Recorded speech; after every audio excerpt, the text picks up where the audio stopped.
The government is to launch a review into the support provided to the family of Harry Dunn, who was killed in a motorcycle crash in 2019. Harry was hit by a car that was driven by American diplomat Anne Secoulas. His mother, Charlotte Charles, has welcomed the news.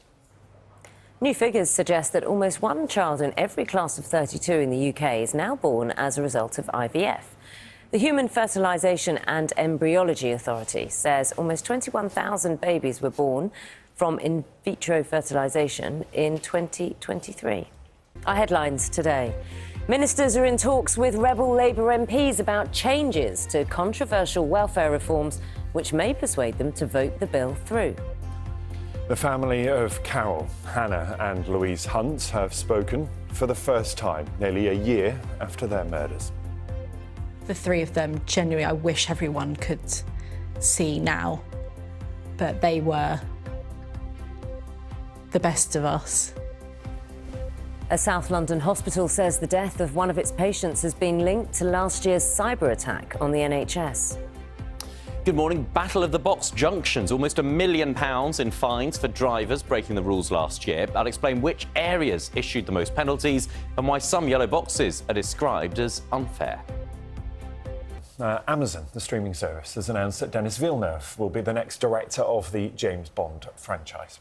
The Oscar-nominated filmmaker says he's a die-hard fan of the franchise and he will also be its executive producer.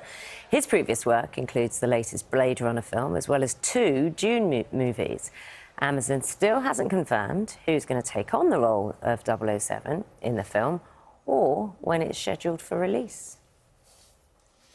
I feel like every male actor of a certain age has been linked with potentially being the next James Bond. And of not a certain age. Yeah. Anyone who's up and coming. Yeah, including Matt Taylor. I think Taylor he'd be was great. put in the frame. Morning. I thought you could raise one eyebrow as well. That's very Bond-esque. Bond villain, not Bond. Bond villain. Yes, I can say nothing, that's all I'll say. We'll take a look at the papers today. Let's start with The Guardian. Many front pages looking at calls from MPs to scrap the government's controversial welfare reforms. The Guardian says the Prime Minister is in denial about the scale of the reaction. And obviously, we've had developing news today indicating that some changes are going to be made to make a compromise. The Times, it leads on the ongoing conflict in the Middle East. It says US officials are set to visit Iran for talks following President Trump's appearance at the NATO summit. In the Mirror, it's looking at the potential health risks associated with weight loss jabs. It claims 10 people have died after reporting severe side effects from those injections. And now The Telegraph is looking at government plans to crack down on alcohol advertising. The paper says new restrictions could include a 9 p.m. watershed. BBC racing commentator John Hunt speaks for the first time about the murders of his wife and 2 daughters at their home in Hertfordshire. Almost a year after their deaths, John Hunt is still living in the family home and says he feels deeply connected to them all.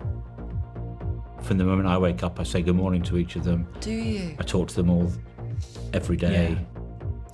Also tonight, the rebellion over welfare reform. Now the Prime Minister is trying to win round Labour rebels. We want to see reform implemented with Labour values of fairness. Another heatwave on the way, the second in a week. Amber heat health alerts are issued for England. Your name's Bond. James Bond. And the man chosen to direct the next James Bond film has been unveiled.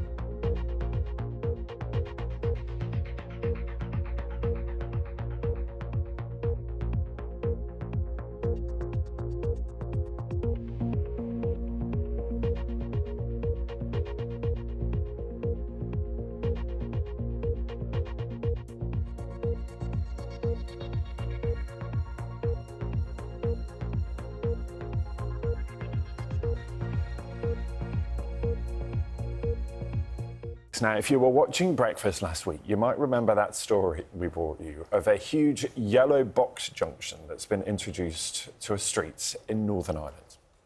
Now, Mahara may have a population of fewer than 5,000 people, but it is now home to a 40-metre-long traffic restriction on a busy junction. You haven't seen this before, have you? No, you look at the massive. size of that thing.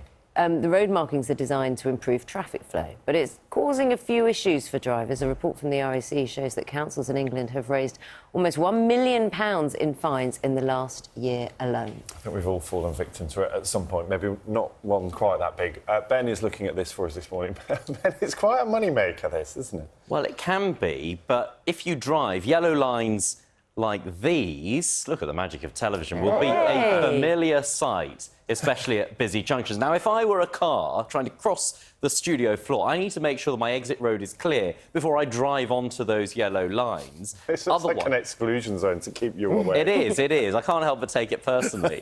Otherwise, I could be blocking the junction for other traffic and causing problems and end up with a fine. So, let me explain why we're talking about it all this morning. That went rather nicely, didn't it? Good morning. Yellow box junctions are a feature on our roads, but they have become a new battleground, really, for drivers and councils. Now, the Highway Code says you must not enter the box until your exit road or lane is clear. However, you can drive in and wait to turn right if the only thing stopping you is oncoming traffic. That's the rule. Not everyone on the roads is following it, though. Until May 2022, only London boroughs and Cardiff Council enforced yellow box junctions with cameras and fines. Since then, more councils have applied for the same powers. And outside London, the fine's typically £70, reduced to £35 if paid promptly. Now, figures from the RAC reveal where motorists are being fined. It approached 27 councils in England, and together drivers in 10 of those paid a total of almost £1 million in penalties last year from just 36 junctions. Manchester City Council was responsible for nearly half that total, issuing just over 13,000 fines covering 6 yellow boxes. And this is the one that generated the most in fines. It's the junction of Kirkmanshume Lane and Mount Road in the Bellevue area. Elsewhere, Medway Council issued the second highest total of fines, followed by Buckinghamshire, Liverpool and Surrey. The RAC says yellow boxes do serve an important purpose in keeping traffic flowing, but that drivers shouldn't be unfairly caught out by poorly designed junctions. What's happening in these cases with the level of fines we're seeing, that is an indication to us that the design of some of these boxes isn't as it needs to be. Perhaps some of the boxes are too big, drivers are getting stuck in them through no fault of their own, perhaps they can't even see the end of some of these boxes.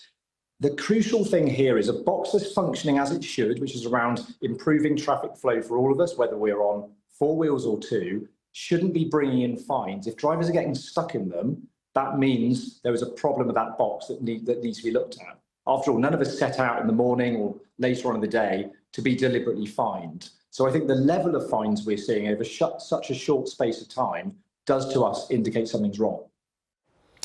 Now, Medway Council was unapologetic, saying that selfish drivers getting away with breaking rules is frustrating for others who follow the guidelines. Buckinghamshire Council said it only sends warning letters for the first 6 months after putting a new camera in, with the fines only coming in after that period. And I suppose that's a warning for something people need to be aware of if they are driving. Reminder of the rules and the fines that follow if they don't follow them. It's quite interesting how many people don't know all the rules about box junctions. Yeah, it's worth brushing up on the Highway Code now and again. But if that junction is so big, you can barely see the exit. Never mind, because that's the problem. You need to make sure your exit's clear and do not enter the box. But it's that big. How do you see the way out? That's the point the RAC was making about the design of them. Sometimes means people don't intend to break the rules, but fall foul of them unintentionally. But anyway, it looks like my exit road is clear, so I will finish my segment and leave you both to it. See you later.